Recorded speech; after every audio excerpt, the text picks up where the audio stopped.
বন্ধুসকল, স্কন্দপুৰাণ অনুসাৰী ওম নমঃ শিৱায় মহামন্ত্ৰ। এই মন্ত্ৰটো ইমান সহজ আৰু শক্তিশালী যে যিকোনো সময়ত যিকোনো ঠাইত উচ্চাৰণ কৰিব পাৰি।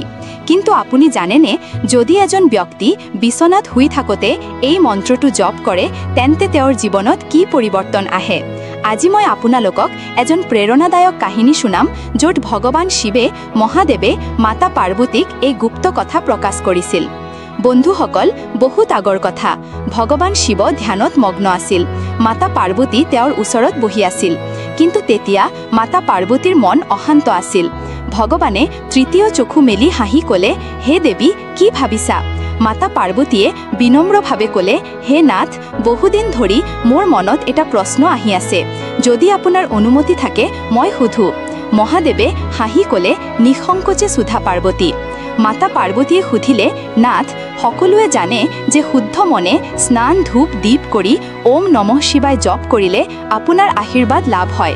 কিন্তু যদি এজন ক্লান্ত ব্যক্তি ৰাতি বিচনাত শুই থাকোঁতে কোনো বিধি নিয়ম নমানি মনত এই মন্ত্ৰ জপ কৰে তেন্তে তেওঁ আপোনাৰ আশীৰ্বাদ লাভ কৰিবনে?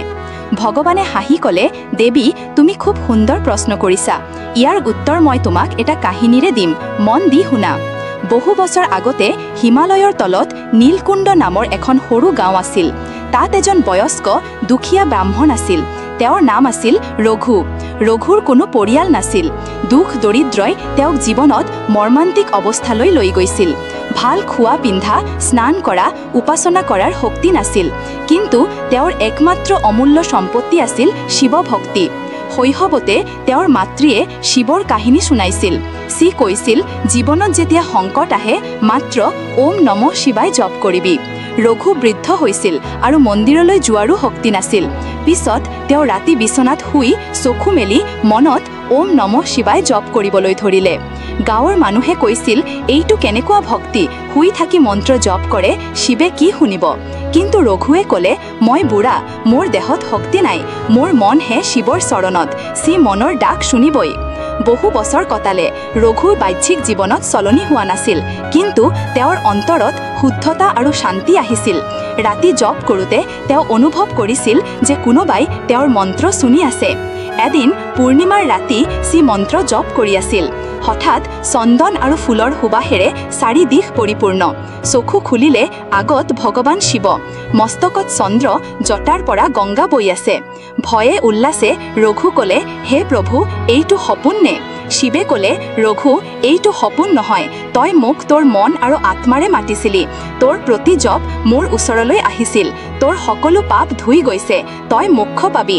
শিৱে ত্ৰিশূল উৰলালে, গগনত গৰ্জন, ৰঘুৰ আত্মা অমৃত জ্যোতিত বিলীন হ'ল। পাৰ্বতীৰ চকু তেজেৰে ভৰি গৈছিল।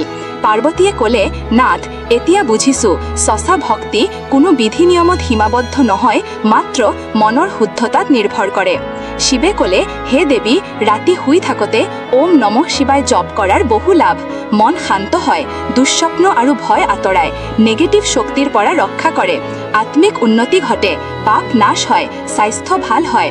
তেওঁ পুনৰ ক'লে, যিকোনো অৱস্থাত এই মন্ত্ৰ জপ কৰে তাতেইহে লাভ। পাৰ্বতীয়ে মাথো নামি ক'লে, নাথ, এতিয়া বুজিলোঁ। আপোনালোকেও ৰাতি শোৱাৰ আগতে ওম নমঃ শিৱায় জপ কৰক। ভগৱান শিৱৰ আশীৰ্বাদে আপোনাৰ জীৱন শান্তি, সুস্থতা আৰু মংগলেৰে ভৰপূৰ কৰিব।